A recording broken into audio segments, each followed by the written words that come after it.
Welcome back to Sledgehammer Horror, guys. I am Ken Sledge. I'm Ashley Sledge. And let's talk horror. Today we are joined by Sweet and Spooky, a great friend of the channel. Celise, how you doing? I'm good. How are you? We are doing well. We are also hoping to have, unfortunately, Nick of the Last River Drive-In has some family stuff come up at the very last minute, so he is not able to join us today. But our good friend Bobby from Bobby Likes It Spooky, we're hoping that he will be joining us. So we're going to wait a couple minutes. While we're waiting, Celise, what can you tell people about your channel if they haven't seen you yet? Yeah, so basically my channel, I do horror movie reviews, top 10 list. I do a lot of fun other kind of lists. Like I recently just did a top 10 favorite like death scenes, which was a lot of fun. I also host a live stream kind of performance thing every month called Table Screams, where we read horror movie scripts and we act them out. So that's been kind of my favorite thing right now. That's awesome. That is awesome. And you just did I know you did Urban Legend recently, didn't you? Or was it we did Sorority Row. Sorority Row. That's what it was. Similar movies. Scream. Did you guys do Scream at one point, or you have Scream upcoming? Scream is coming in November. That's what it was. Okay, I know I just seen something about Scream, so I wasn't sure if it was one that you just did or not. Like I said, guys, we're going to wait here for a couple seconds because unfortunately Nick couldn't join us tonight. He had some family stuff happen, and we obviously are very family first. So when family things happen, obviously we really hope that that it takes precedent over YouTube with people. So unfortunately, our good friend Nick won't be joining us. We're hoping to have another guest, Bobby from Bobby Likes It Spooky. We're hoping that he's going to be able to join us. If not, hopefully you love us three enough to roll with us. So for the people, you're right? a lot cooler than me. So for she's the people cooler than all of us. Oh yeah, she's the shit. I don't know. So everybody in the comments, what are your favorites? I want to know that ahead of time. What is your favorite horror villains? We got Joni DJ. I know I'm not saying that right, but Joni. Okay, cool. Yeah. Hi, Joni. Greetings, everyone. Hey, Celise, love your pink hair. Oh, thank you, Shaheem. Thank you. And then for those of you that don't, if you haven't already, all Celise's information is down here for her YouTube channel, so that way you guys can go there. You can subscribe to Celise, Sweet and Spooky, and check her out. Antonis, how you doing? Nice to see you, buddy. He's got Chucky. Hi. You may see Chucky on my list somewhere, Antonis. Ooh, me too. Jason and Michael are tied for my two favorite villains, Nathan Mills. All right, Nathan. You may see those two on mine somewhere as well.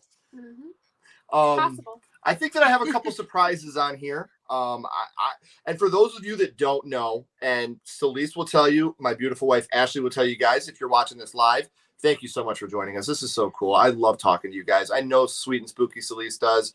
I know that my wife does. We've been excited about this all week. If you're watching it on the replay, fuck you. No, I'm kidding. We appreciate you too. But the thing is, it means a lot for us. And something we wanted to talk about real quick this week, I'm not going to get into too much detail, but a friend of the channel, somebody that I've been very active with in the autism research, lost his life. And I just want to say, guys, that if you're ever feeling down or you're feeling low and you feel like you don't have someone to turn to, you have Sledgehammer Horror on Instagram or here on YouTube. I know Sweet and Spooky. I know Celise feels the same way. My wife, Ashley Sledge, if you want to find her on Instagram, send us a message. If you want to be anonymous, the suicide hotline is out there. And after this, I'm going to put that phone number down here in the description. If you feel embarrassed, like you don't want to talk to someone you know, don't.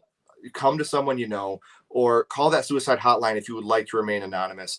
There is nothing worth your life. I know it's been said before, but suicide is a permanent solution to temporary problems, guys. So if you're feeling that low, please contact someone, get yourself the help. If you have a friend or a loved one that's feeling that low, get a hold of somebody and get them the help that they need. If you can't be there personally to reach them, there's nothing more precious than a human life. And so please, if you're feeling that way, get some help. Now, Linton, I love you so much. Myers for him. So, and another thing I want to say, and Celise can atone to this as well. I don't know Celise's list. I don't know Ashley's list. And they don't know mine. We are doing this strictly to, I love to be surprised. Even though it causes a little rift in the Sledge I was household gonna say you hate to be surprised. throughout the week. Oh, she's coming for you. You should see him at Christmas time, okay? I'm the worst at He's Christmas worse than time. my kids. I love it. Oh, we got a big list here. Oh, Jennifer Check, wow, Tiffany awesome. Valentine, I see that. Jason Voorhees, Chucky, Diana from Lights Out. Oh, that's a good one. Creeper from Jeepers Creepers, The Butcher from Freaky. Hey, TX from Terminator 3 are my favorite. Though that's a great list. That is a good I list. love it. yeah. Joni here. We got Chucky is my baby. Alien is my pet. Damn, I need to come hang out with you. Ghostface is my Joni's lover, awesome. and Freddy is my idol. Love my villains like Marvel fans love their heroes. Yes, and it's so funny because obviously Marvel has taken over the mainstream when it comes to movies. But what people don't understand is us horror fanatics have always been the obsessed ones when it comes to our villains and our heroes, and mostly villains, which is funny. Something we've talked about before is you have Freddy Krueger, who was a child killer, at one point was so popular that he was doing award shows on Nickelodeon. Like, hey kids, have some Pepsi and some Doritos. So that's how much horror means to all of us.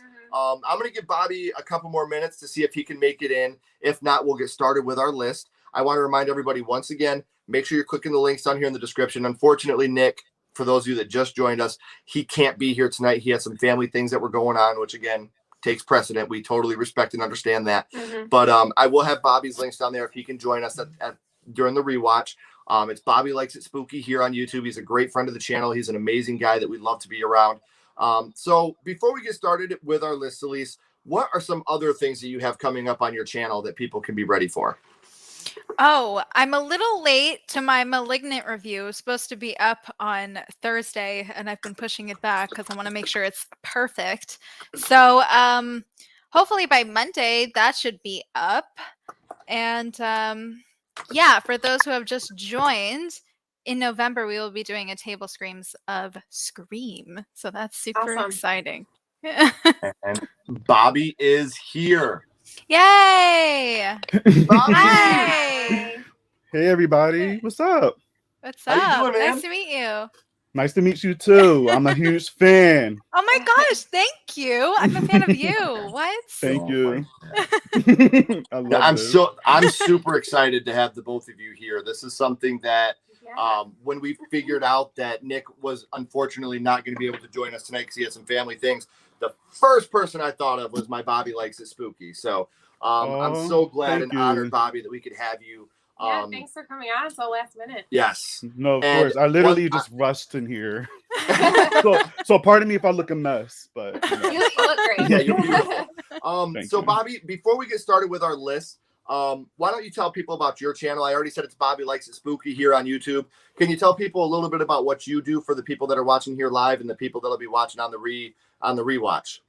Yes. I have a YouTube channel called Bobby Likes It Spooky. I do movie reviews, horror theme ratings, collab with other horror content creators.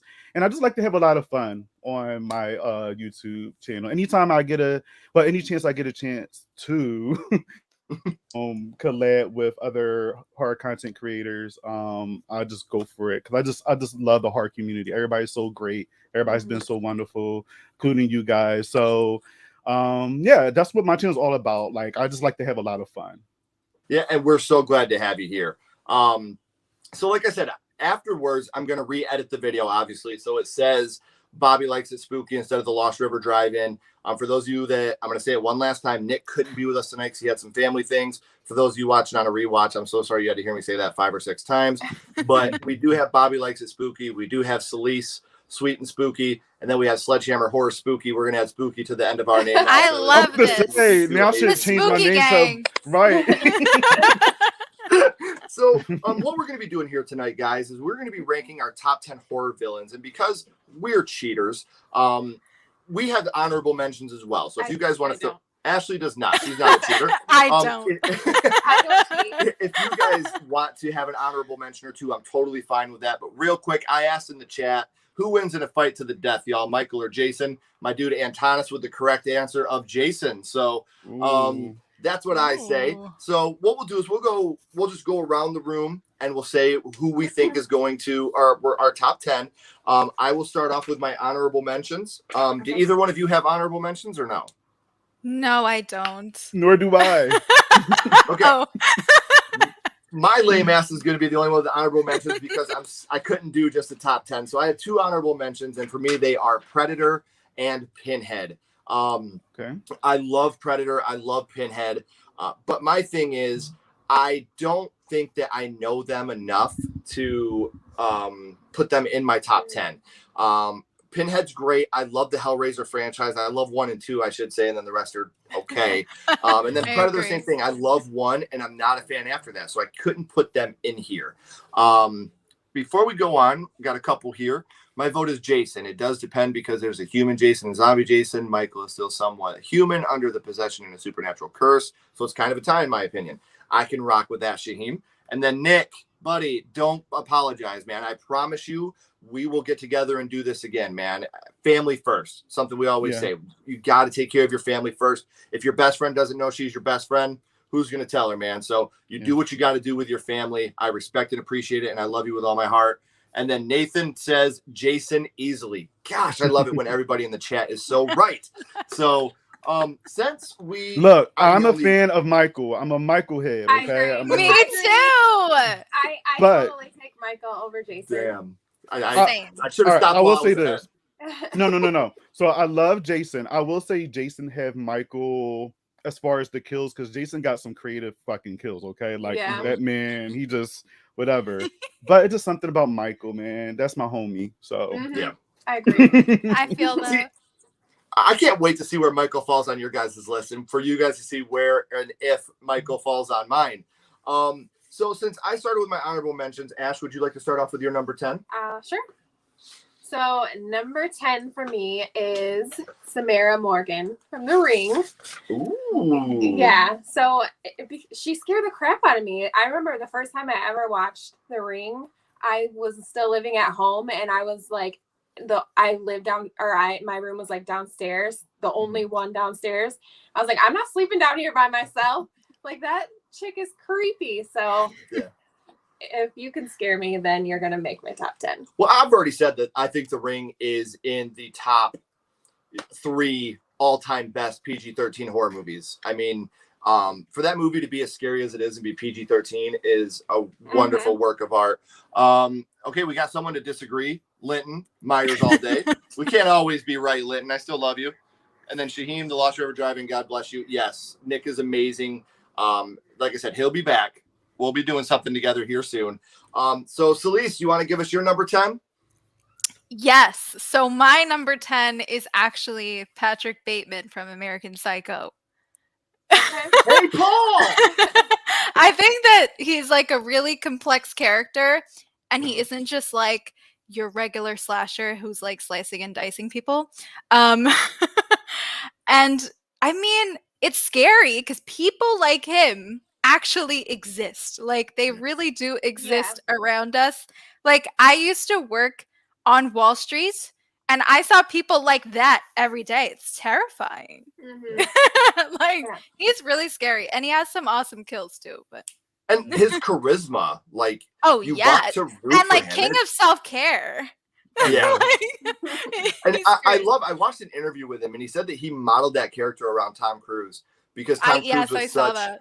yeah, because Tom Cruise is such like an outgoing guy, but when you watch him in interviews, he's just got these dead eyes that looks like he just is so evil on the inside. So Bobby, if you need a couple seconds in between, Bobby joined us last minute. I texted him at 6:30 in a panic, like, hey, my best friend, I love you. Are you ready? So if you need a little catch-up time, man, that's totally fine. But what do you have at number 10, my friend?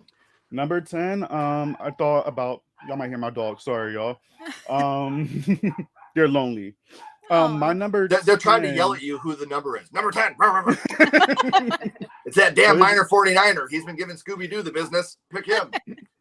No, they're just upset because I like ran past them and didn't show them any love, but it's okay. I got them later.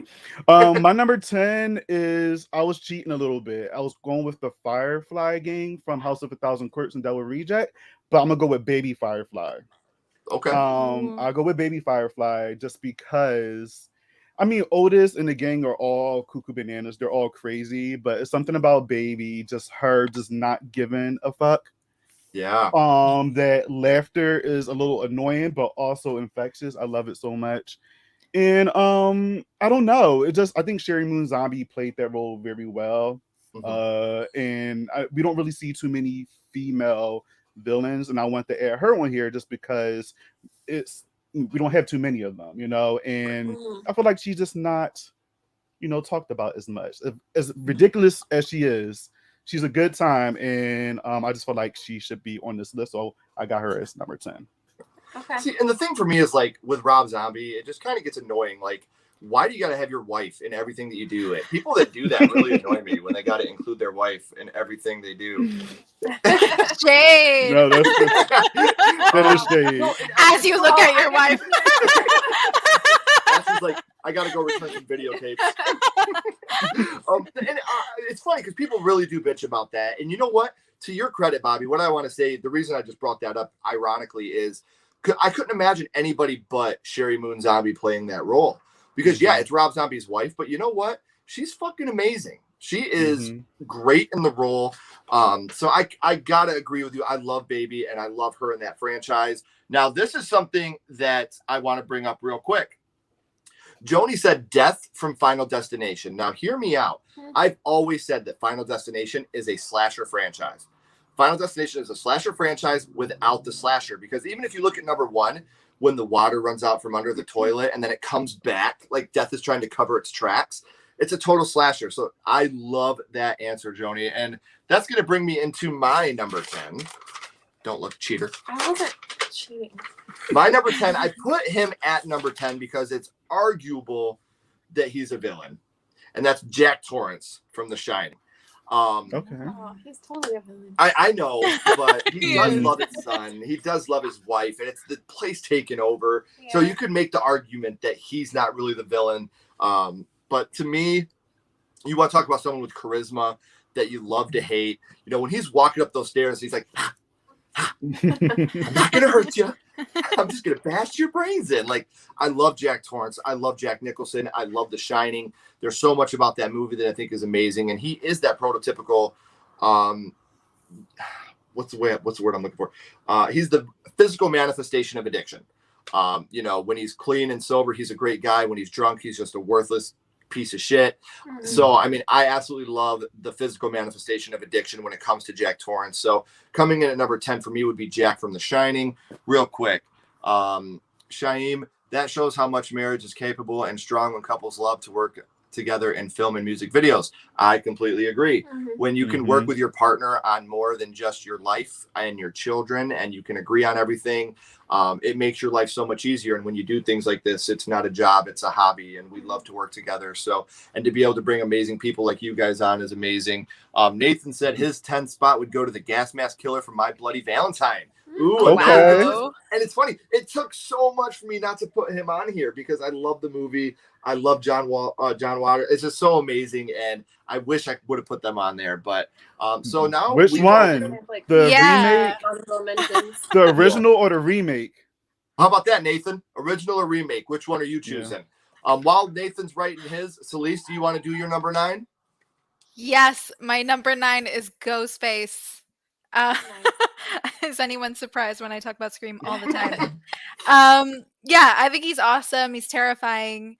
And he kind of like represents like every man, like people trying to get revenge, people who just want to like fuck with someone, maybe your boyfriend. Like it's terrifying. So like I feel like it's kind of similar to why I like Patrick Bateman as well. Right. And the thing about Ghostface that's really unique, you know what? I'll talk about that if I have Ghostface on my list. Before we get into your 9, Bobby, Nathan said it is the original. The original is it. And then Shaheem, am I saying that right? Is it Shaheem? Yeah, Shaheem, yeah. Shaheem. Okay. My 10 is Annie Wilkes. She is scary as hell, and Kathy Bates was absolutely amazing in it. Yes, she was. And I will tell you, I cried the first time I watched that movie because it scared me so bad when they did the legs in the 2x4. That scared me so bad as a kid that I cried. I was like, fuck, I'm out. This is stupid. I don't like it. This is stupid. So, Bobby, what's your number 9, my friend? My number 9 is Pennywise, the Okay. dancing clown. Hmm. Now, I wanted him a little bit, further up on my list, but there's just so many other iconic killers on here that I had to push him back a little bit. But Pennywise is just, he hunted my dreams as a kid, and to this day, I cannot watch the original TV series of it, movie Mhm. series. It's just something about Tim Curry's Pennywise that just is haunting, and I guess it's probably the trauma for me from being a kid and just being terrified of him because his whole character ate kids, ate children. And even though I'm an adult right now, it's something about Tim Curry's performance, man. It's so great. So Pennywise come at number 9 for me because he's fucking scary. And the thing about Tim Curry's, and this is something I've stated in mine, and I'll say this right now: Pennywise did not make my list. Okay. But with Tim Curry's Pennywise, I feel like he's scarier because he looks like your normal clown. He doesn't look like a scary, terrifying clown. And I know to some people are like, fuck that, he's a clown, he's scary and terrifying. Right. But with Tim Curry's, I feel like that really is the embodiment of John Wayne Gacy, who was the inspiration, where he's this clown that's so nice and kind looking, but underneath is that dark monster that has secrets under the floorboards in his basement. So I think that's why Tim Curry's Pennywise to me will always be the standard of Pennywise and what Pennywise really is and is meant to be. Well, I'll get into my number 9 now, but before I do, Joni says Hannibal Lecter, charming and terrifying. He's a modern day Dracula. I can run with that. Mm-hmm. And then Nathan said 9 would be Ben Willis from I Know What You Did Last Summer. Ooh. Oh, wow. Okay. That one's interesting. I like that. My number 9, I've never seen on anybody's list that does this. And my number 9 is from Phantasm, The Tall Man. The Tall Man from Phantasm is one that, as a child, really haunted my dreams. I had to beg and plead, but my dad as a kid made me a sphere from Phantasm. And I loved that thing, and I would throw that around the backyard, and I ended up breaking it on a tree because I was a dumb fucking kid. I wish I still had that thing. I got another one around here somewhere in the house, but just everything he does, from the sphere to just how tall and lengthy and pale and scary he is, and how he changes forms from the girl at the beginning. There's so much about the Tall Man that affected me as a kid that I still feel is very effective now. Obviously, the Phantasm franchise, the more it went, the more ridiculous it got. But I am a big fan of the Phantasm franchise. I'm a huge fan of the Tall Man. So for me, number 9 is the Tall Man. Who do you have at number 9, Mom? Number 9 for me is Leatherface. Ooh. So, I mean, he will literally cut your face off and then wear it. Like, that is really freaking scary.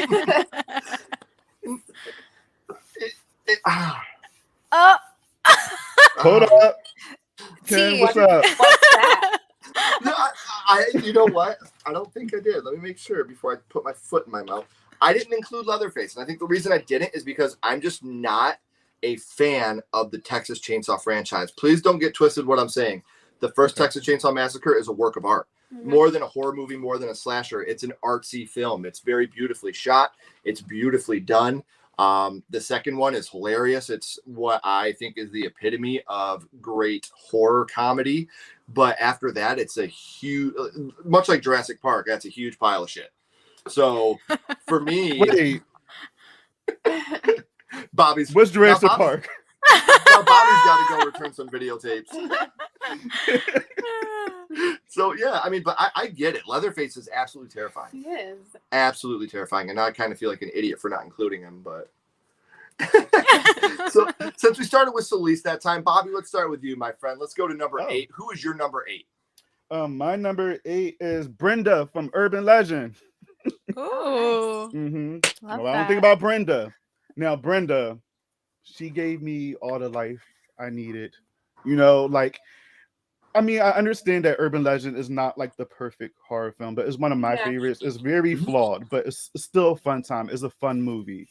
And just that surprise at the end with Rebecca Gayheart just coming into that character, just going off, not giving a fuck about anything. Just she stole that, like she just stole everybody's moment in that movie. Like that was just my girl. Like I didn't even like the main girl Natalie in that film. She was so annoying. So I wanted her to die. I was rooting for Brenda. But just Brenda's iconic coming out moment at the end, just explaining why she did everything, and just her character. She's amazing. So Brenda, again, another female character that doesn't really get too much recognition. So I definitely have to add her on this list because that's somebody I think about all the time. And I agree with you. Urban Legend may not be your scariest movie or your box office smash, but it's a fun movie. It's a movie that you can go back and watch and have a great time with.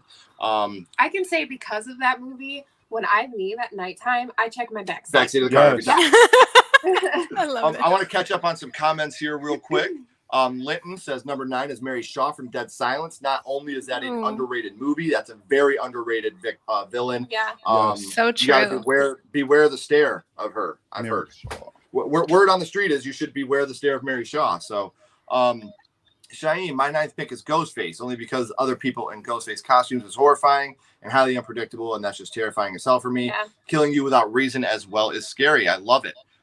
Nathan, 8, Candyman. Great choice. Dominic Joe, Kyoko. I'm never gonna say that name right. From The Grudge is one of my favorites. I love that Kyoko. We just recently went back and rewatched The Grudge, the first one, and I forgot how truly awesome that movie is. Ted Raimi does great in that movie. The setting is great. The atmosphere is great. Sarah Michelle Gellar is awesome. So I love The Grudge. That's a movie that I'm a huge fan of. And then Joni says number 8, Pinhead. His deep one-liners alone are brilliant. Plus the look. Could you be more iconic? I agree. So From iconic. what I've heard, I don't know if this is true or not, but they're remaking Hellraiser right now with a female lead. Yes, so it's true. That's exciting. We're getting a TV show and a new movie. Yes, I'm very excited to see, because like I said, I feel like the more that the Hellraiser series went on, the franchise, they just really started to make movies so they didn't lose the license. The movies were not good, but as great as 1 and 2 are, it's really a shame that the other ones went down that far. So my number 8 is Ghostface from Scream. And the thing I love about Ghostface, whether it be Scream 1, 2, 3, or 4, it's always the same killer that's Ghostface, but it's always a different killer that's Ghostface. And Scream is another one of those movies where I don't think people really understand how amazing it is that our final girl has survived the first 4 films and made it to the 5th. That just, it's unheard of in horror for your final girl to make it that far without dying or leaving the franchise. So Neve Campbell, Sydney, she's amazing. Tops when it comes to final girls for me. And Ghostface is one of those killers that's just so iconic. I mean, I got the Scream by Edward Monk tattooed on me. Maybe Can I'll you be twist able your to get arm? there. I love that. Scream. I went in to get the Scream tattoo from the movie, and the tattoo artist, which was my cousin, was like, "Hey, why don't you just get the painting instead? That'd be cooler." And I was like, fuck it. I'm 14. You're cool. I'll agree with you. So my number 8 is Ghostface. Before we get into your number 8, love. Number 8 for me, Shawnee, is Pennywise. I thought regular clowns were scary. They don't have anything on Pennywise and what he's capable of. Absolutely true. I wonder if anybody else can have Pennywise on their list. I think I know someone that will, but I don't know if I told you guys during. I think I did. None of us know each other's list, which makes it more fun. Even my wife and I, we don't know each other's list. We feel like that makes it more genuine and more fun to find out as we go. So what is your number 8? So I'm going to have to agree with number 8 being Candyman, because that is who I have. Yes. See, so I recently just rewatched the original just because I haven't seen it in so long, and it scared the crap out of me still. He's a scary guy. Yes. And the thing about the first one is it's such a romantic film. Like, I know that sounds weird to say. It is. And I kind of forgot about that aspect of it because I haven't seen it in so long. But yeah, it truly is a love story. And Clive Barker told an amazing love story with Candyman. And obviously it's a tragic, very sad love story. And it's sad to see where it goes. But I'm a huge fan of Candyman. He might be on my list somewhere. When he opens up his, his gown or his I could tell you work in the medical field. His gown. When he opens up his gown and They check his heart rate. I mean, when the bees come. He didn't have a heart rate. And the bees all come out of him. Like, that's creepy. And guys, before we get to Selisa's number 8, please continue to tell us what yours are. I love interacting with you guys in the comments, and I know these guys do as well. But Selisa, what comes in at number 8 for you? 8 for me is Michael Myers. Ooh. So this was like one of my first slashers I watched as a kid. Now I watched Halloween 4 first, and big mistake, because I was like a little Danielle Harris. Like, I was scared as fuck. Like, that movie scared me so much that I couldn't watch the Halloween movies until I was like in 9th grade. Yeah. But like, so now he's one of my favorites. Like, he really is scary, sneaky. He's like a scary guy, you know. I love it. I love it. Real quick, Antonis, I watched Candyman 2021 last night on demand, and it was phenomenal. We will agree to disagree, my friend. I think that the movie was well shot. I think that Nia DaCosta, I really, honest to God, hope she comes back and does more horror. I understand saying Jordan Peele's Candyman because Jordan Peele is the name to know, but this was Nia DaCosta's Candyman. And Nia DaCosta is a beautiful woman with a beautiful eye for film. I know she's going to do some Marvel stuff right now, but I have my fingers, toes, everything on my body crossed that she'll come back and do some more horror for us. I'd love to see some original Nia DaCosta work because what she did with the cinematography in that movie was beautiful. I love what Nia DaCosta did. Again, I understand and I respect what the studio did by saying, Jordan Peele's Candyman, because that's the name that brings people in, but they need the love and respect to Nia DaCosta for the hard work that she did on that film. And seeing a woman of color in doing such an amazing job with a film that was originally written and done by white men, and she took it and made it her own. I love and I respect that. But the film itself just wasn't for me. I didn't, and I'll get to that here in a little bit, but it just wasn't for me, and I'll give you my reasons why. Linton says at number 8, I Spit on Your Grave, Camille Keaton getting her revenge on the guys was justice well done. Ooh, okay. If a woman gets sexually assaulted or raped in a movie, I want her to do the dirtiest, meanest, nastiest things to the people that did it to her. So I can honestly say, and don't crucify me, I've never seen I Spit on Your Grave because of the things that I've heard about it. I can't watch it. It makes me uncomfortable to think about, but good for her. I hope she got him good. So before we get into our number 7s, who started us last time? Bobby started, didn't he? Oh, yeah, I did. Yes. Yeah. So I'll start with number 7. But before we do, Shaim, 7 is Jeremy Melton from Valentine. For him to come back for revenge many years later and track down a group of girls who brutally rejected him is one hell of a grudge to keep. And his motive was justice. I love it. I have not seen Valentine in a long time, but is that the fat baby face one? Is that what? Yeah, the Cupid mask. The Cupid mask, That's what it is. Okay, I do remember it. I'm not that lame, I guess. Number 7 for Joni is Michael Myers, the shape, not the brother. I love that answer. Never liked the storyline. Happy that Halloween 2018 cleaned that up. I agree with you. Yeah. We got another Nathan, number 7, Jeremy Mills from Valentine. Wow, Jeremy Mills getting some love in the chat. I love it. I see y'all. I love that. Yes. Valentine is so fun. That movie's underrated. So number 7 for me, Candyman. Now here's the thing. What I was just gonna say, the Candyman 2021 didn't have the fear put into me that the original Candyman did. Like, even just the parking garage scene alone with the Helen, be my victim, and her hypnotized gaze. Like, that gives me goosebumps right now. And I'm a fat old white dude saying it. Imagine Tony Todd. But like I said, look, I'm not trying to get political with anybody. I've never had to go through some of the things that people of color have gone through. And so I think, as a person of color, I think this movie was made more. And look, the original Candyman was all about social injustice.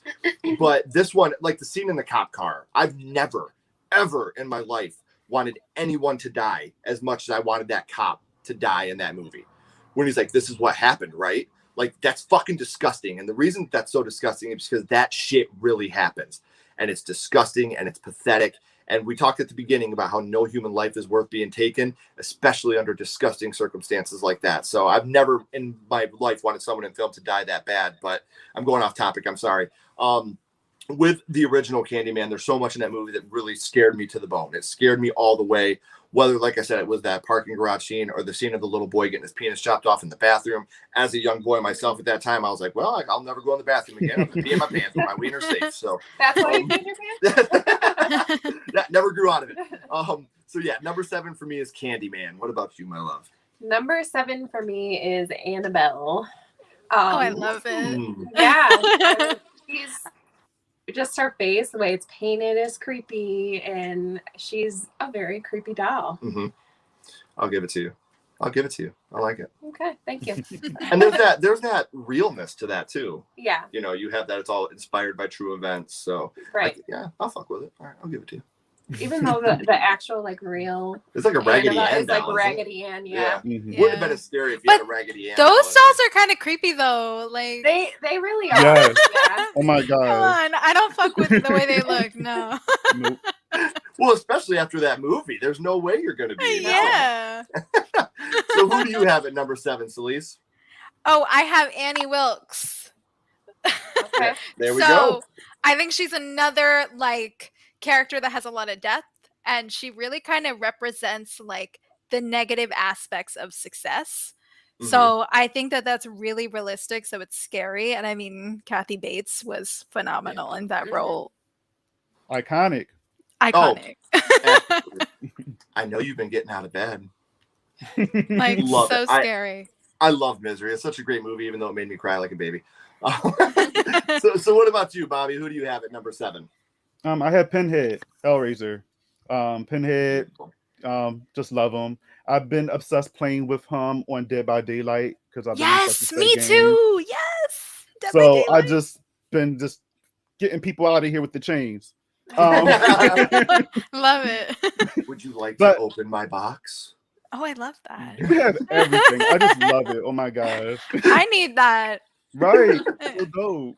He's always sending me Pinhead- Amazon links. I am. That's the truth. Every day I'll send her a link on Amazon. Like, I'm just saying. I'm like, do you really need that? Well, you can send me those links as well. Send me them too. Yeah. Yes. We just got our group shopping chat ready too. So we are also going to have our Dead by Daylight names here somewhere, so you guys can play with us. Yes. Yes. I would love that. So number 7, one thing for everybody that's joining the chat a little bit late, at the end of the chat, when we get to our number 1s, we're going to recap 10 through 1. So that way the people that missed it, you'll be able to hear our list all the way through. But before we get into our number 6, Linton says Friday the 13th original ending was a shock to find out it was Jason's mother. Spoilers. People might not know. But no, I agree with you. When it comes to twist endings, which I'll plug right now, next week we'll be doing our top 10 favorite twist endings with our Candy the Final Girl from the House That Screams podcast. And then we have Ryan 1988 coming out with us, Justin. So tune in next week for that. Joni says number 6 is Christine the Car. She's an icon and deserved a franchise. Glad to know she's coming back. Me too. Very good answer. Shaim, Freddy Krueger is number 6. There's something to scared about needing sleep and doing whatever possible you can to stay awake and away from Freddy. The fact that he's a child molester and murderer is more scary. Agree. Ann Thomerson from Happy Birthday to Me, 1980. Nathan's coming out here throwing some deep curveballs. Right. Digging in I the like crates, it. man. Okay. Nathan made that list like, how can I fuck with everybody in this chat? Right. So who started us off last time? You did? Or I did? You did. I did with 7. So you come in at number 6. Number 6 for me is Ghostface. So, I mean, we already pretty much touched on it, but it's scary to me that, like you said, that it's it can be anybody, like, you know, your boyfriend or your long lost brother or whomever wants to kill you can, you know, dress up as this Ghostface And I think that's something that needs to be touched on about Scream 2 is with Ghostface, you always have that twist with it. And I think we all forget about how amazing that first twist was in Scream when we seen Billy walk down those stairs because it's so well known to us now. But we just watched this fucker die. Right. You know, we watched him get stabbed to death. And then he comes down those stairs. We all go a little mad sometimes. When he did that, I was like, what? Is that corn syrup? So yeah, I gotta agree with Ghostface. I love that pick. Celeste, who do you have at number 7? Or Oh, 6? I I'm sorry, have. we're at 6. Oh, we're at 6. Yes, I have Pennywise. I'm a Okay. girl who loves it. I think Pennywise is really scary because of basically everything that Bobby said. But I mean, like he's definitely like an entity that will not go away. I mean, like he preys on your fears, and those are things you can't control. So it's like that's Mhm. really scary. Also, Yeah. like clowns, no Yeah. thanks. I love it. Before we get into your number 6, Bobby, Nick, since he couldn't be here with us, he gave us his list: 10 Pazuzu, 9 the Deadites, 8 Leatherface, 7 Pennywise, 6 Jigsaw, 5 Jason, 4 Freddy, 3 Candyman, 2 Ghostface, 1 Michael Myers. I love the list, my friend. All right. You see each Very Great. good list. I think Bobby's excited about number 1 on there, but I love it, man. I love the list, and I'm so glad that you're able to join us on the chat a little bit. Make sure you get all your stuff done because I can't wait to have you on here again, buddy. Thank you for sharing your list with us. Now, Linton says his 6 is Maniac Cop. That's another Ooh. good one. What a deep cut. I love I it. haven't seen it in a while. I know it's Same. been a minute. I have to watch that again. So let's get to you, Bobby. Who is your number 6? Ghostface as well. Love it. Everything that you guys said, Ghostface, just the scariness of just it being anybody, and that movie just iconic as well. You know, I can't wait for part 5 to come out. And yeah, it's just I have also memories of first seeing that movie, the opening scene with Drew Barrymore, and just how that whole scene played out. Just it's still one of the most terrifying opening scenes to me. It is. And I remember when I first seen it, I cried. Aw. Well, that's amazing marketing. Yeah. Yeah. I was You young when make I was me cry. watching it, so it was just like, yeah, I cried like a baby, and I love Drew Barrymore. Same. But yeah, Ghostface is number 6. He's awesome, and just like I said, just he could be anybody, you know. Yeah. So Triple feature. I'm shocked by Nick's number 1. I'm sure you are. My top 10 is great, but wait till you see number 4.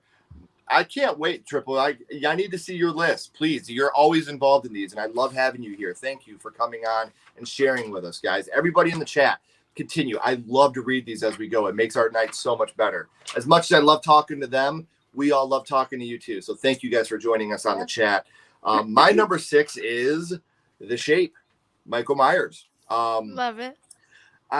You know what? If I knew he was going to be on your list. yeah, he had to be on the list. As a young boy, Michael probably would not have made this list. I was not a big Halloween fan growing up, but the older I got, the more that I grew to love and respect Michael Myers because he's just a guy. And one of the scariest scenes in 78 is when he gets the stab with the hanger and he comes back and his mask is off, and you see that he's just a dude. That's it. There's no monster. You know, there's no burns, there's no deform. It's just a guy. It's your next door neighbor that went crazy and put a mask on. So the older I've gotten, the more I've come to respect and love Michael Myers as a character and as a creation. But to me, there's just so much about him that is lackluster. I'm hoping, I mean, with Halloween Kills, the kills I've already seen are just fucking brutal. But Michael to me was always just stabby. And there was, you know, I felt like Tiffany, like get out of the 90s, Michael. You don't got to stab everybody anymore. So yeah, for me, number 6 is going to be Michael Myers. That's all of our number 6s, right? Did you already do your number 6? I did. All right, so we'll be starting with Celeste, but before we do that, let's go to the chat a little bit. Johnny says the killer vines from the novel movie The Ruins. So original, scary, and mysterious. You kind of want to stick around to know more about it. Those vines are diabolical. I completely agree. The Ruins is very underrated, extremely underrated. Shaim 5, Michael Myers, stalking you without reason, home invading, thinking you killed him, but still continues to come after you without really an answer to officially kill him. He is scary, and he can be anyone too. Absolutely. Ask Ben Tramer. You know what? This was on my honorable mentions, but I cut it out in favor of Predator. Billy from Black Christmas 1974. Yeah. Just for the rest of the girls in the house, not knowing that he's in the house with them is just scary and heavy hitter slasher characters. He's a scary guy. Absolutely. Yeah. Demonic Joe. God, I love this answer. Bilal from Basket Case is a fun villain. Oh, yes, so good. Bilal is so good. Such a great choice, Demonic Joe. Oh, that's such a great choice. I love Basket. And the whole franchise of too. Basket Case is fun. It is a fun franchise that makes you laugh and cry and everything the whole way until you get some Bilal sex. Then you're kind of out. But Oh my God, yes. great franchise. So, guys, we are now entering our top 5. Let's start with you, Celise. What comes in at number 5 for you? It is Mr. Babadook. Oh. So for me, this film is it's so good. It's like an emotional roller coaster. Every time I watch this movie, it fucking gets me. Yeah. It's scary because the Babadook is like a manifestation of your trauma and depression and your anxieties. And like, it's really scary because unless you face your trauma and you heal from it, you're going to have to deal with this fucker. Like, Right. so it's terrifying. Yeah, he's a scary guy too. Yeah, absolutely. Yes. I can absolutely agree with that. And Bobby, the before we get to noises. you, Litton says number 5 is Sleepaway Camp. I'm assuming you mean Angela. Great choice. I love Angela. I love Felissa Rose. God, it's my dream to interview that woman. I need to know what her first horror movie was, and it'll happen someday, I promise. Antanas says he's never seen Basket Case. Antanas, I would strongly recommend you check it out. We talked about fun horror movies. That is a fun horror movie. It's a horror movie that I think you will enjoy. It's a great franchise, but it's one that you can't take too serious. It does take place in a grungy New York, and it's very scene aesthetic to the time. So I would strongly recommend you check out Basket Case if you get the chance, buddy. Bobby, but what about number 5 for you, my friend? Number 5 is Jigsaw. Gotta put him up. I gotta put him there. Yeah. I will say that Jigsaw, I wasn't the hugest fan when I first seen Saw. I'm sorry. But rewatching it and then watching, like, just binging it one time with my best friend, that was the worst thing I could have done. It's just something about, like, you just minding your own business and then somebody kidnapping you, knocking you out, doing whatever, and then you wake up with a trap or something on you. Right. And then you have to get out by self-mutilation. And I just can't do that. You know what I mean? I would die. I can't poke my eye out. I can't pull off. I can't pull my tongue out. I'm sorry.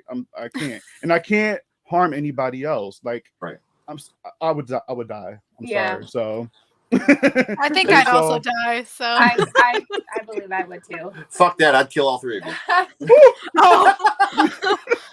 The truth comes out, Ken. The reason we've invited you guys, I want to play a game. Damn, I should have said no. Yeah, I totally agree. And I've always hated the fact that Jigsaw's like, I'm not a murderer. Shut the fuck up. Yes, you are. You Son are. of a bitch. You are.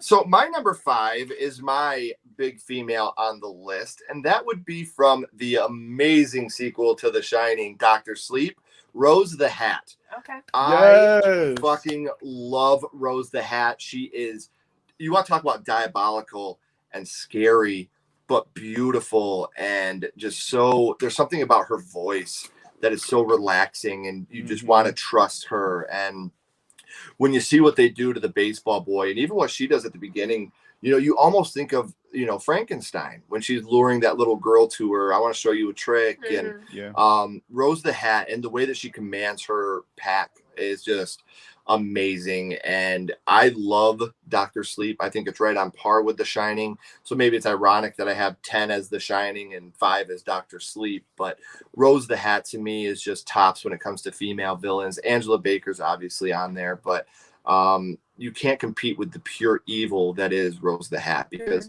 she's not human, and she's just this just maniacal evil. She's a female John Wayne Gacy. She's evil wrapped in beauty. And I totally agree with Antanas as a parent.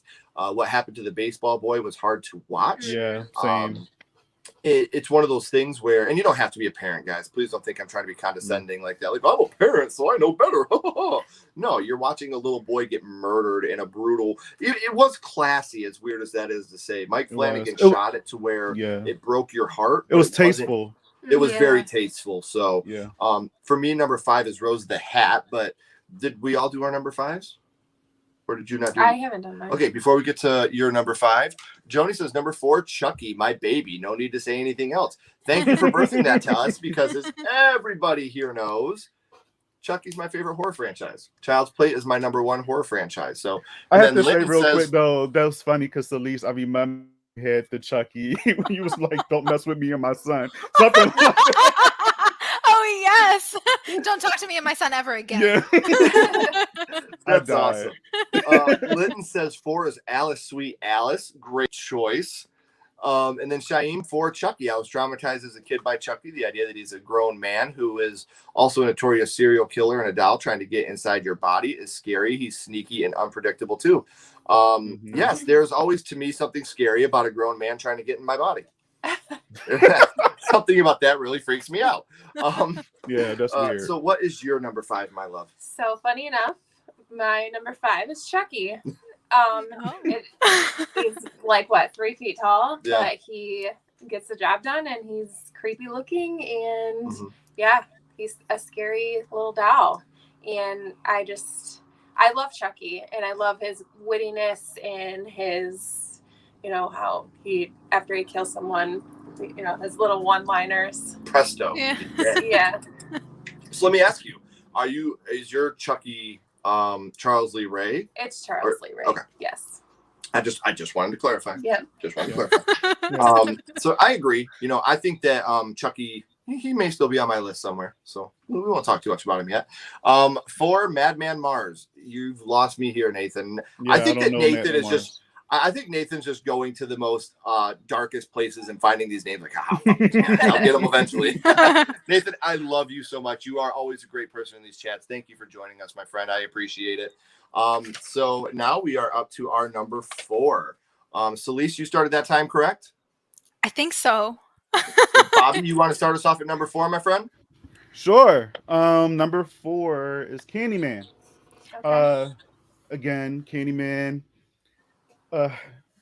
Tony Todd, that role, again, iconic, nightmares, everything that you said. Ken, just the whole bathroom scene with the little boy, the whole garage scene when he's calling out to Helen, just everything about Candyman. And then also, like, growing up as a little kid, it was always kind of like the whole Bloody Mary thing. You say the name in the mirror 5 times or whatever. So I remember my parents would do that. They would just like, "Oh, well, if you don't go to bed right away, I'm calling Candyman on you," and stuff like that. So it was just, I would always get terrified. And it took me a long time to rewatch that movie. And now I'm in love with it. That movie is just so beautiful. The score is amazing. And I just love everything about that movie and Tony Todd in that role as Daniel Rubatai. And as far as the remake, like, I love Yaya. I love everybody a part of that film. Like you said, Ken, it's a beautiful film. I can understand a lot of people's frustrations of it not being too scary. But for me, I just loved it. I love the message that it was throwing out there. I love that we actually had more people of color front and center in a horror film, because we don't really get too much of that. And yeah, I think if they was to do a sequel for the new Candyman, I would love to see Yaya come back as this new generation's Candyman, but I doubt it because I know that man is busy. Right. He's doing a whole bunch of stuff. Now he's in a new Matrix movie. Like, come on. Oh, wow. So yeah, he's playing Lawrence Fishburne character, Morpheus. Wow. Yeah. So I would love to see him revisit, but if not, then that was a great movie and we can move on. And one thing I do want to say, like, just because the new Candyman was not for me, I would never want anybody else to dislike it. That's somebody's art that was made. I hope that everybody in the world liked it except for me.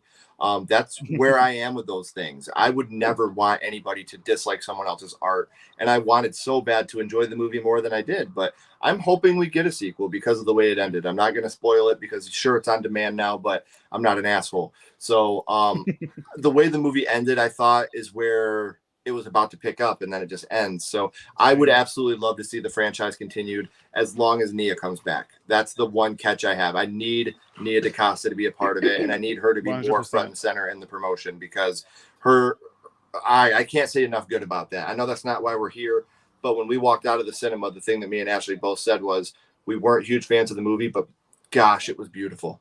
It was so beautiful and haunting, and this, everything she did in that movie Nia DaCosta has an amazing eye for film, and I need her to come back and do some more horror. So Nia, I know that you'll never see this, but please. Let's tag her. So my number 4, my main man that will tear your ass up in your dreams, Freddy Krueger. Yes. Freddy is an icon, and like we talked about at the top of the show, he was so charismatic that he was a child killer in these movies, yet he was doing Nickelodeon TV awards. Hey kids, come get slime. Rah! Like that's how iconic Freddy Krueger and Robert Englund were. So, and the kills that he does, and even in the remake, a lot of people shit on the remake, and it's not my favorite, but the introduction of the micro naps and how even when you're wide awake, your body's going to shut down, so you can't always escape him. That's what's scariest about him. You don't have a safe place to get away from him because you have to sleep no matter what. There's no hiding from your dreams. So number 4 for me is my man, Freddy Krueger. Who do you got, babe? Number 4 is Jason. So he's a big monster. I mean, and he's a mama's boy, and his mama's crazy. So, I mean, that's just scary in itself, mama's boys. So true. I'm a mama's boy, so you are the exception. You don't want I to would have hope a my mama's mom would boy. do the same Right. for me if something happened to me. Okay. Yeah. And I'm Miss sure your mom Leslie would- would get that excuse. She had that excuse. That's awesome. And I can't believe you have Jason so low, son of a bitch. 16 years down the drain. That's all I had to do. Should have done these rankings years ago. So Celeste, you started us that time, didn't you? Yes. Okay. Before Wait. we get into Wait, no, I- I did. okay. Wait, yeah, yes. So we need, I Celeste didn't is number do- 4. Yes. Sorry. No, you're Lots fine. What's your happening. number 4? My number 4 is Candyman. Yes. For basically everything Bobby said, but Candyman is kind of along the lines of Babadook for me.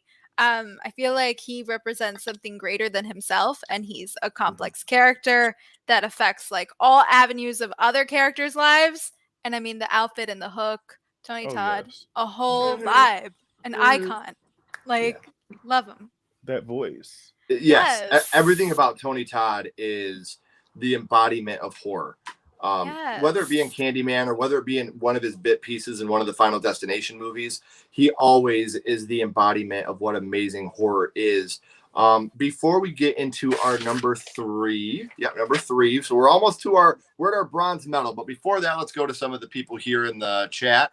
Joni, Alien Xenomorph. As far as horror monsters go, it's hard to be better than that. The creature is horror perfection. Alien is definitely in my top 3 creature features, along with Jaws and Tremors. I think that those are my top 3 creature features, so I can totally agree with that.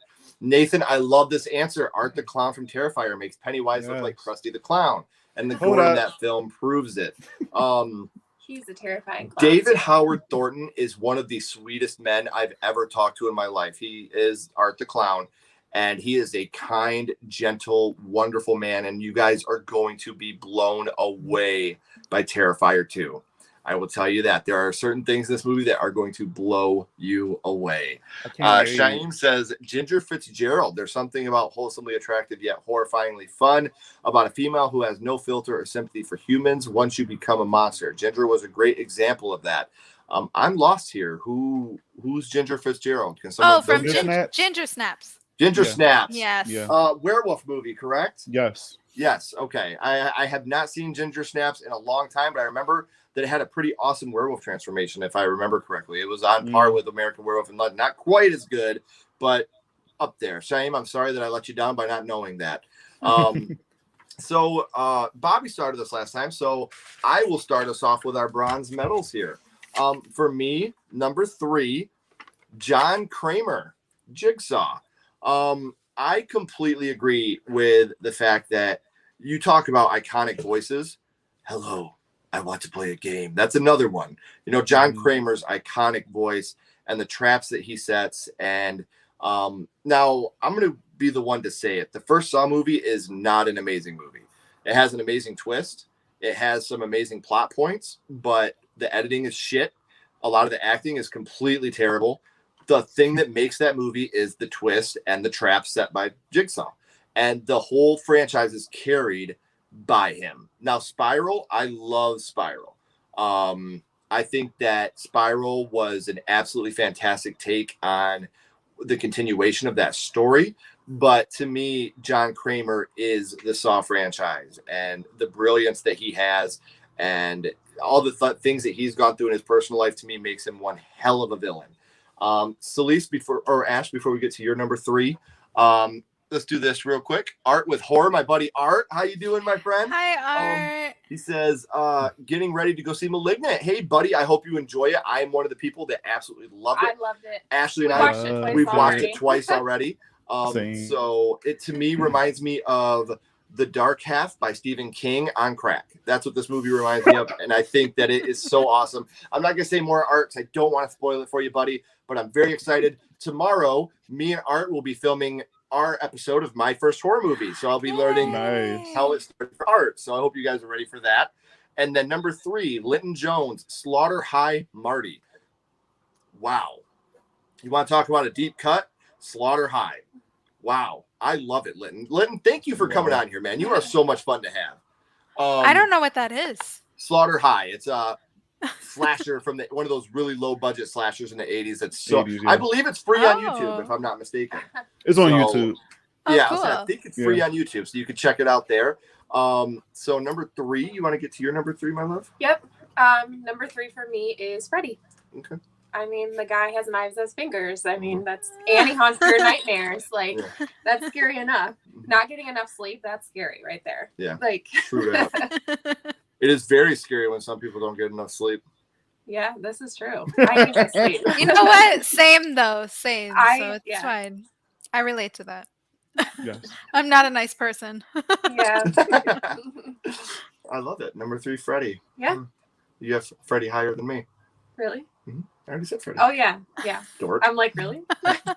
Really? I haven't been paying attention to a fucking word you've been saying. I mean, is that really new? Yeah, it's nothing new there. So, Celeste, you want to give us your bronze medal, number 3? Yes. My number 3 is Art the Clown. I Okay. think that he's really cool. He makes me very uncomfortable. Yeah. David Howard Thornton, amazing. The body Yes. language is so good. Mannerisms, smile. Him being a silent clown, terrifying. Oh, I love that. Yeah, that makes it scarier, I think. Yes. And I just I love that he's kind of like supernatural. And I also love his like whole look. Mm-hmm.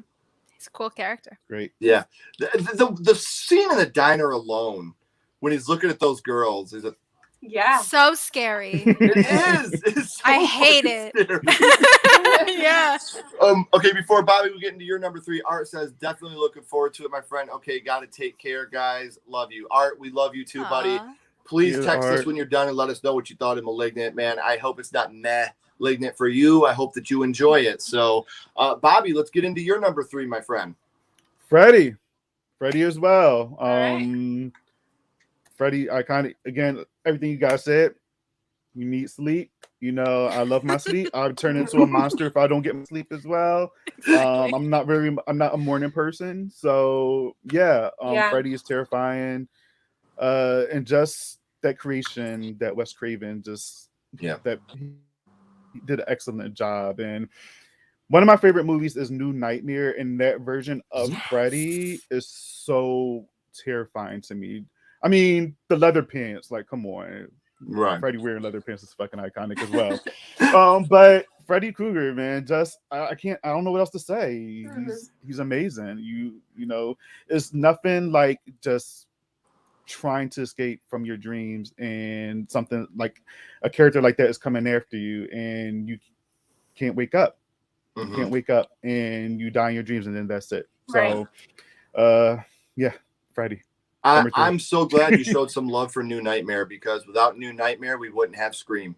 New Nightmare was Wes Craven's dive into the meta world, and it worked, and he built off that. And Wes Craven's New Nightmare is an absolute terrifying version of Freddy Krueger, realizing that he's that demon, and it's definitely crazy. So I'm glad that you went there. Let's get some more comments here. Joni, number 2, Ghostface. He became a character persona on itself. Whoever's under the costume, that person has to play the character. He is a horror fan that went nuts and enjoys it. Brilliant. I agree. We all agree. Obviously, we all love Scream and we all love Ghostface. So I'm absolutely excited to see more people showing Ghostface some love. John, how you doing, buddy? Nice to see you. I'm glad you can make it on with us for a little bit. Shaim, number 2, Jennifer Check. Same reasons for Ginger. Also applies to Jennifer. There's nothing more fun than watching Megan Fox be snarky, manipulative, sexy, and scary enough to seduce boys or girls and eat them. Through the trees. Our queen. That song will be stuck in your head. Dude, Oh my I'm God. telling you, every time I watch Jennifer's body, I'm like, God damn it, Adam Brody, you beautiful son of a bitch. So, yeah, that song is always stuck in my head after I watch that. Nathan, 2 tied between Michael and Freddie. Have to mention both of them at number 2 because both of them are horror icons. I agree with you, Nathan. I love how horror always goes in cycles. You always have your big characters. Obviously you had your universal monsters of Frankenstein, Dracula, Creature from the Black Lagoon, and then that kind of went down, and then it came back with Leatherface, Jason, Michael, Freddie, and then it went down, and now you're having it come back again with Ghostface, Michael, Art the Clown. You have these slashers that are coming back into the mainstream. So I love how horror goes in cycles. It keeps it fresh, and I'm not a person that judges on subgenres of horror. If you're horror, I love you and I want to be your friend. So Bobby, we are up to, you just did your number 3 as Freddie, so that means we are done with our number 3s. So we are at number 2. Ashley, you started this last time. Celise, you want to start us with your number 2? Okay, I have to ask a question first, though. Is Okay. it okay to have a duo, or do Yep. I need to pick one? Okay. Okay, good. Okay, so my number 2 is Chucky and Tiffany. Absolutely. They're Yes, both totally. iconic. I mean, like, Yes. honestly, Ken knows my story with Child's Play. That was my first horror movie. You know the whole thing. By accident at a young age. A really, really awful accident. But now I love them. They're both crazy and they kill people in crazy ways. And I mean, they're just fun characters. Happy accident. Yeah, happy accident. And, Not it's happy funny at the time. right. But Chucky and Tiffany, you have to include them as a duo because where Chucky was starting to get stale, a lot of people feel in Child's Play 3, which is my favorite of the franchise. Tiffany, Jennifer Tilly, the queen, she really brought that franchise back to life with Bride of Chucky. I love Jennifer Tilly. Yeah, and Bride of Chucky actually showed that Tiffany and Chucky were in the foreground. It wasn't about Andy Barkley anymore. It was about Chucky and Tiffany and their relationship. And I love Bride of Chucky. We just recently rewatched it with our daughter. Our daughter's 9. And she's a huge Child's Play fan. That's the only horror that she gets into. And it's the cutest shit ever. She'll do How's It Hanging, Phil? And it's the cutest thing in the world. That's so cute. So great. great. So so I gotta agree with you. And there's absolutely no way that you can have one without the other. So Chucky and Tiffany, absolutely great for number 2. Bobby, you want to give us your number 2, my friend? I feel like my top 3 is super generic, but it's okay. Number 2 is Jason. Yep. Jason. Again, Jason. Messed up kills, creative kills. I was struggling because I was struggling with Jason and Victor Crowley. Victor Crowley, I want to add him on this list so bad, and I said, you know what? I'd rather not add him in this list if he's not going to be in my top 3. But I said I have to show respect to Jason because he set the ground for Victor Crowley. Okay, so Jason. Yes, crazy kills. His story is all over the damn place. He's down, hunting in the woods, and then he turns into a zombie Jason. Now he's in space as robotic Jason, and it's a lot going on, but so entertaining. Yeah. Love that. Just one of my favorite slashers. He's iconic. So, Jason, number 2. All I right. love that for you. Yeah. All right, guys, we got a special guest to help me introduce my number 2. Hi. This is Chloe. Hi. Hi, everybody, Chloe. Hi. So, How are you you? want to tell everybody who She's Daddy's so number cute. 2 is? My dad's number 2 is How the Hanging Fell. Chucky. So cute. I love Yes. that. My dad. All right, I love it. She's right. My number 2 is How's It Hanging, Phil? Chucky. Yes. Chucky is one that influenced me to no end growing up, not only with the fear, but the amazing one-liners that Chucky had, starting in number 2 with the how's it hanging, Phil, and again, obviously this is the Charles Lee Ray Chucky, but I am one of the people that is not against the new Chucky. I did love the new Child's Play film. But it's got to be Chucky. I actually debated putting Chucky at number 1 because of the influence he's had in my life, but I'm going to keep him at number 2. So number 2 for me is Child's Play. Who is your number 2, my love? Number 2 for me is Pennywise. I knew he was going to be on here. But the new age Pennywise, he scares the crap out of me. Yes, He's love him. His look and everything is so creepy, and the way he opens his eyes like are googly, and he opens his mouth like he's just a creepy guy. Yes. I can agree with you. So we are at our number 1. Before we get to our number 1s, though, guys, I want to read some more of the chat. Nathan says 2, tied between. Oh, we already read that one. Shut the hell up, Ken. Linton, number 2, Freddie. That song, too creepy as hell. Absolutely. 1, 2, Freddie's coming for you. I completely agree. Yes. Adam, the movie hunter. Hey, thanks for coming on, Adam. Jumping in here late, but it sounds like a fun topic being discussed. Hey, we hope that you have fun. Give us your top 10, man. We'd love to hear it. Now we got Joni. Freddy Krueger, scary, yes. Funny, yes. Disturbing, hell yeah. The look, he has it. The attitude, he has it. Kills, amazing. Plus, he is pure evil and unapologetic. I completely agree. That's the perfect description of Freddy Krueger right there, Joni. That is amazing. I love it to death. Shane, number 1, Jason. I grew up with his character. I have a dark side. I've been bullied as a child. Dark things happen to me. I'm a mama's boy, and I always have a singular goal like Jason. I sympathize with him. I bet you feel like an asshole for saying all mama's boys are evil now. I didn't say all mama's boys are evil. I said don't fuck with a mama's boy. Shane, first off, I'm glad that you've been here in the chat. It means a lot to us that you came and joined us.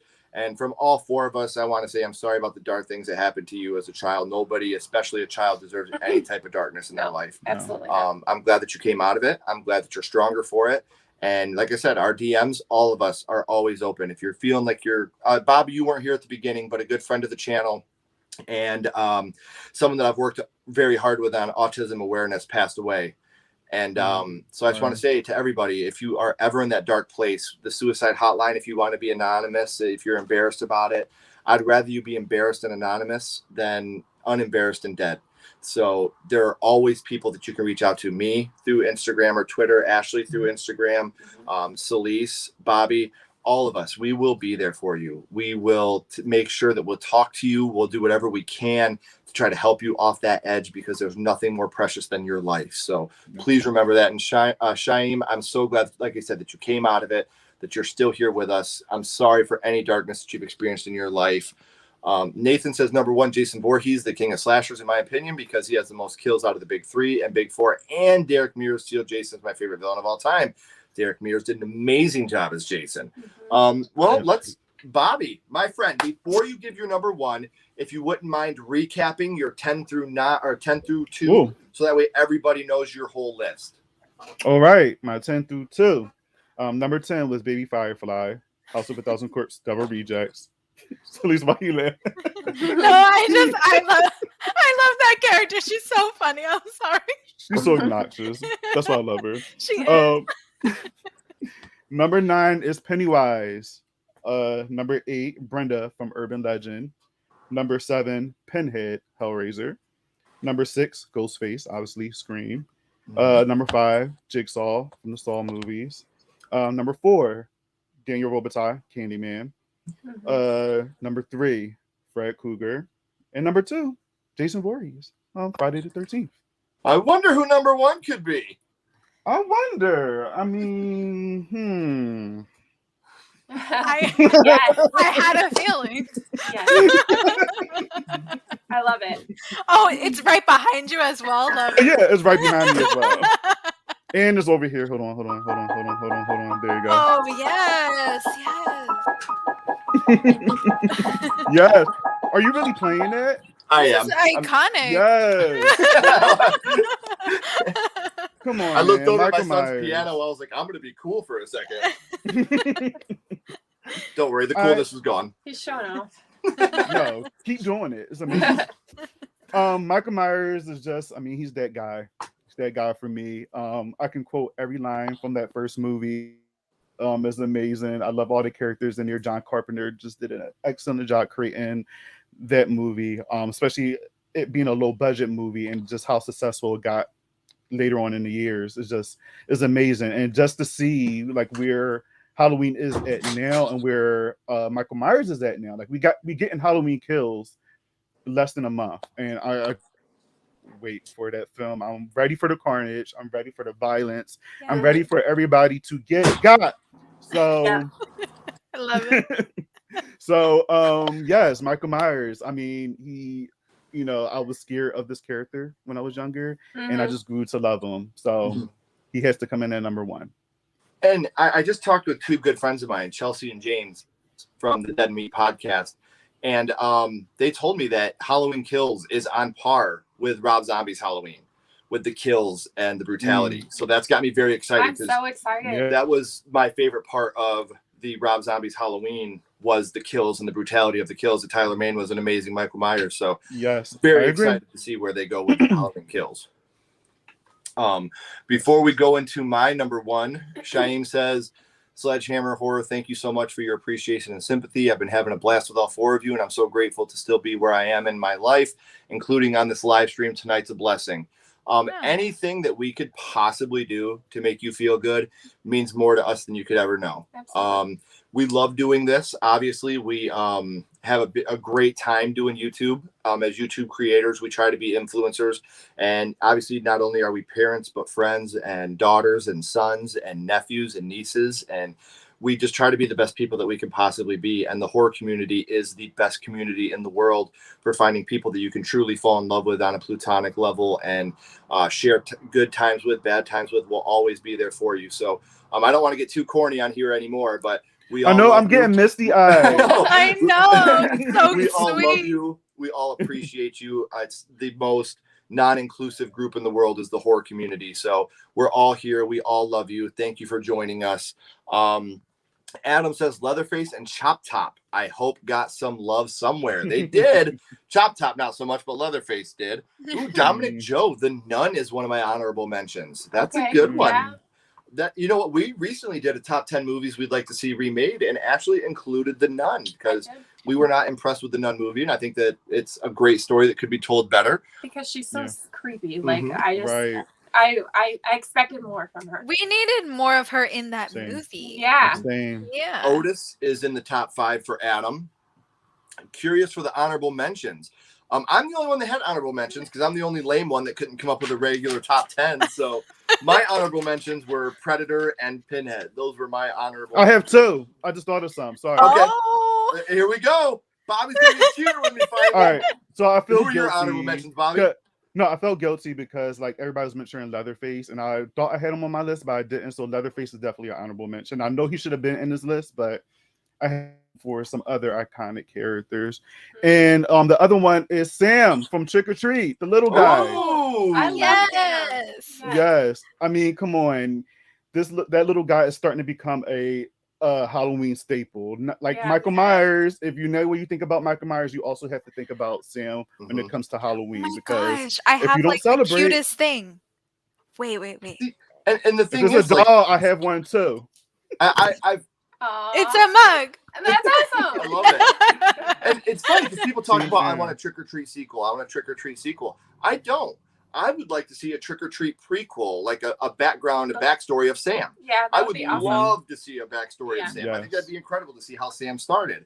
Lynn Mhm. says number 1 is Michael. The scene where Lori goes into the Wallace house and finds her friend's dead bodies, then cries in the corner and the shape appears from the shadows. I gotta say, and my wife knows this, and my beautiful wife was kind enough to buy me a shirt that says this. One of my favorite lines in all of horror is, you can't kill the boogeyman. And I have a shirt now that says you can't kill the boogeyman with Michael on there. And to this day, every time I hear that, it just gives me chills because the innocence of a child knowing that this is a monster and you can't kill the monster is just so amazing. Nathan, the Prowler, one of my honorable mentions. The Prowler, what a great slasher that was. Yes. Wow, I love it. Joni, Nemesis, the Resident Evil 3 game. Whenever I see that thing, I start my prayers and my screams. That's awesome. I'm big Yes, Resident Evil I agree. fan. I'm hoping that someday we can get a Resident Evil movie that is more true to the video game. Me and my son just beat Resident Evil Remastered for the PlayStation 4 again. And it was just, going back and reliving that game, remembering all these things from when I was a kid. And I would love to see a Resident Evil. And I know they have a new one coming out that I'm actually very excited about. So we'll see where it goes. I've heard it's more horror than sci-fi action. Thank God. Yes, I agree. Burner 18, I throw in Terrifier. We love Art the Clown here, my friend. David Howard Thornton is amazing. And I've said it earlier. I'll say it again. You guys are going to be blown away, especially by one of the characters in Terrifier 2. That's all I'm going to say. You're going to get a beautiful young character that's going to blow you away in Terrifier 2. So I got to add this again real quick before I give my number one. Sweet and Spooky. Bobby likes it spooky. Subscribe to them here if you have not already. Bobby, I will have Bobby's links down in the description after we do this. Unfortunately, my good friend Nick, the Lost River Driving, was going to join us. He had some family things going on, and we hear our family first, so he couldn't.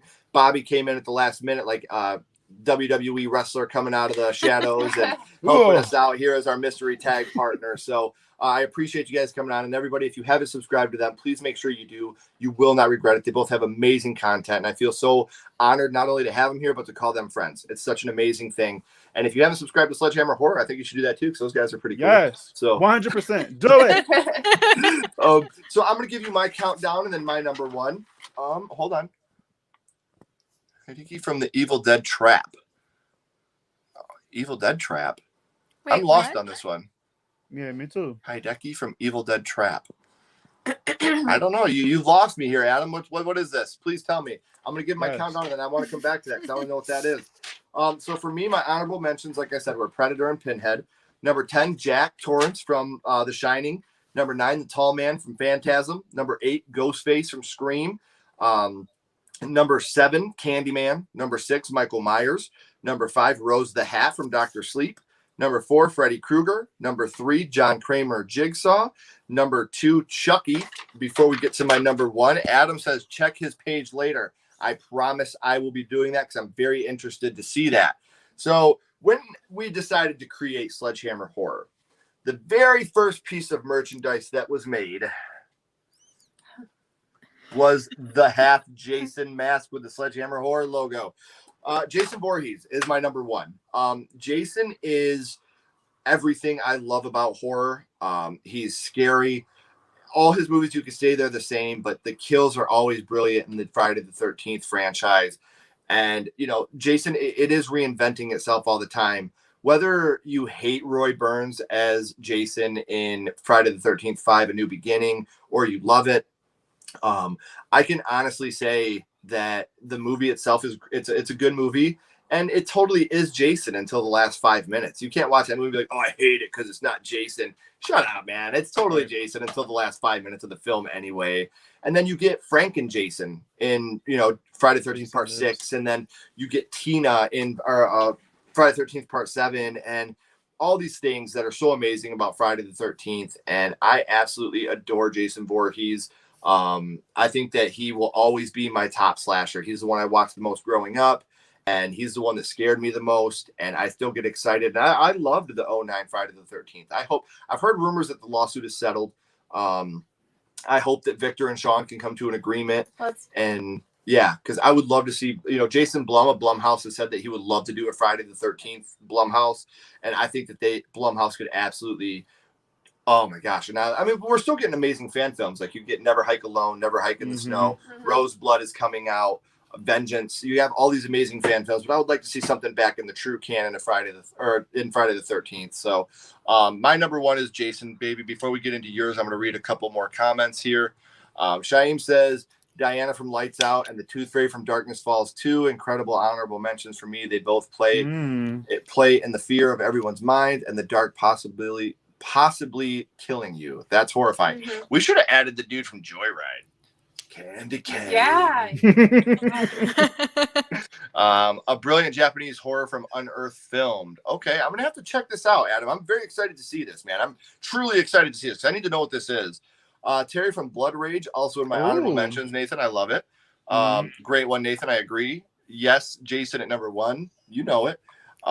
Jason numero uno for Adam as well. And then Nathan says, thanks, Adam. We all are showing love in here. I appreciate it. So, what you want to recap your list and then go into your number one? Yep. All right. So I had number 10, Samara Morgan from The Ring. 9 was Leatherface. 8, Candyman. 7, Annabelle. 6, Ghostface. 5, Chucky. 4, Jason. 3, Freddy. 2, Pennywise. And coming in at number 1, I know you already know this, is Michael Myers. Michael Myers has a sweet spot for me. He's always scared the crap out of me.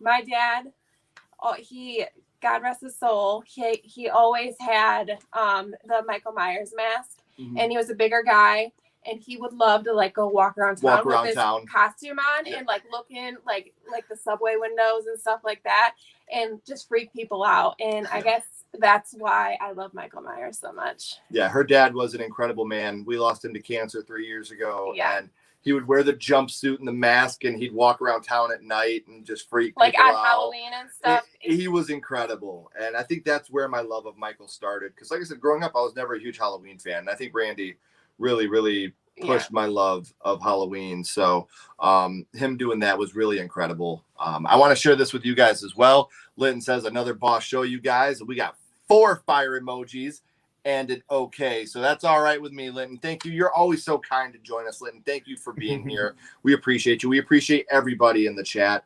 Shaim says the Creeper from Jeepers Creepers and Wishmaster deserve more love as the monsters they are.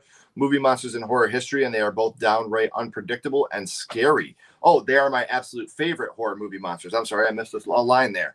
And I agree. I think for me, Jeepers Creepers and the Creeper, they get taken down just because of everything that happened with the director of those films. And I know you're supposed to separate art from the artist, but it's so hard for me to do that with especially that type of situation. So I'm glad that the rights were sold. I'm glad that we're going to get a new Jeepers Creepers movie with him having nothing to do with it.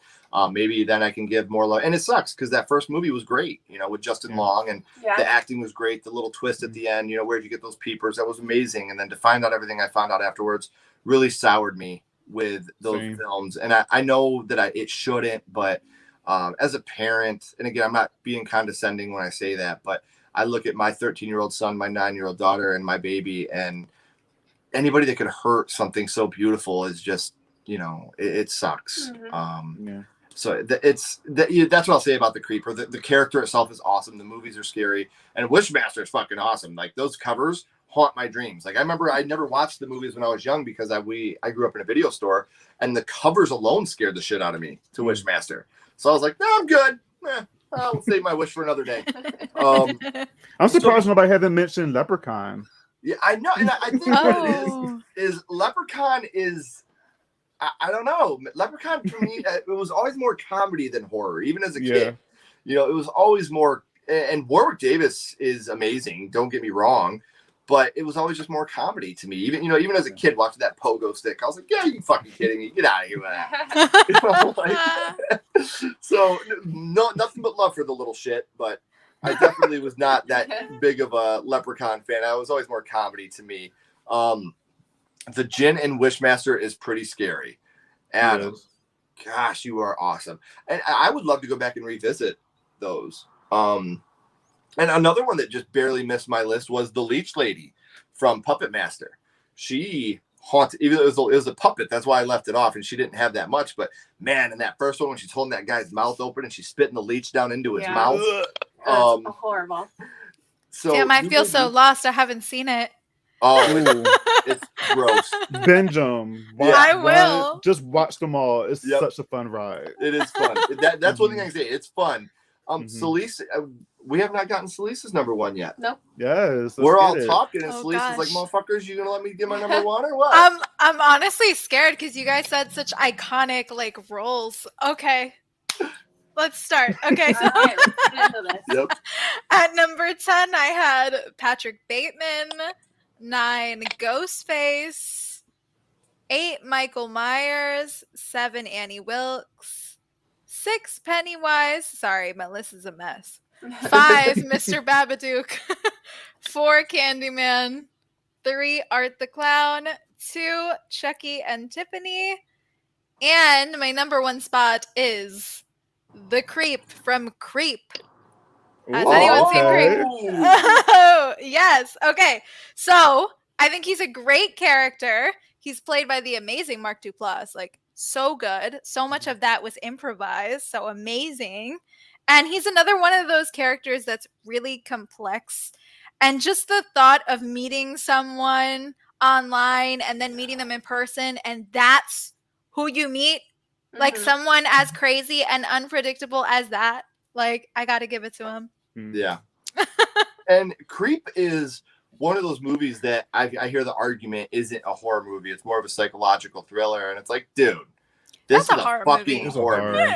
Oh, 100% Yeah. horror. movie. So guys, I really appreciate you two coming on and doing this with us. This has been so much fun. I'm going to say this again, everybody. If you joined us a little late, make sure that you are subscribing to them. These are two very wonderful people that do a very good job and they keep you entertained, even if I comment way too much on Bobby's live streams. You do not. Stop. Jay says, hey, sorry I'm late as fuck. Gonna watch the end, then rewatch y'all. Jay, thank you so much for even coming on, man. That fact that you're here is so cool. Cheyenne says, I can't take the Leprechaun seriously, the Leprechaun series and character seriously. But yeah, the actor who played him did a great job. I completely agree. Jay says, gonna sub, much love. Awesome. Thank you, Jay. You're not gonna regret Thank it. you. And like I said, on the rewatch, I'll have Bobby's information down here so that way you guys can do that. I'll have Bobby's thumbnail on here as well. I'm sorry that Nick wasn't here. I promise you he will be joining us in the future for an episode. But as I've said 1,000 times, family is first and family is most important. So before we go, Celise, is there anything you'd like to add? No. Wow, that scared me for a second. No, I'm good. It felt like you're in class, like you just got called on by the teacher. Jay says, by the way, I'll trum your thoughts real fast. I just watched your thoughts real fast. I'm lost. I'm sorry, Jay. I'm not very intelligent, but I love you. Bobby, anything you'd like to add? Says Mr. Sledge, the teacher.